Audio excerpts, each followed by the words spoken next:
students, today we are going to start new chapter in English language, chapter number 11, correct uses of conjunction. Conjunction can be small or longer words, but they all are very important and functional or construct your sentences correctly. They are available in several types: subordinate, coordinate and correlative, that all are equal and work as the glue that can join different phrases, words and clauses, independent or dependent, together. Each type serves its unique and distinct purpose. Their main purpose is to bring words together. Okay, then come to the use of different kinds of conjunction.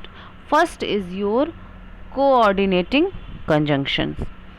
Most people think of them when they hear about this topic, and they are necessary to join together phrases, words and independent clauses. They are all available in 7 types and they all are easy to learn and use.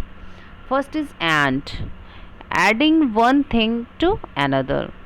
For explaining your specific purpose or reason, or presenting choices or alternatives, but showing contrast or comparing, nor presenting alternative negative ideas to the stated one. Okay, all these are given, you have to read about it, okay, carefully.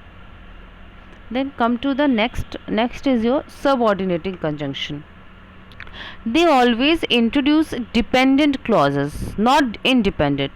Introduce dependent clauses to tie them to the independent ones, and they usually come to the beginning of a sentence, unlike the above mentioned type. That's because of nature of relations between these clauses. In English, there are many examples of this type, and the most common ones include because, whether, how, after, since, that and others.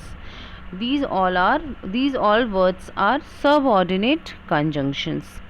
You have to read all examples and all points of subordinate conjunctions. Okay, now come to the conjunctions used in pair. This is also called a correlative conjunction. They are tag team and always come in pairs, neither and nor, whether or. So it's necessary to use both of them in different parts of your sentence to make things work. After learning the definition, their existing types and how to use them for good, start writing correct complex and compound sentences.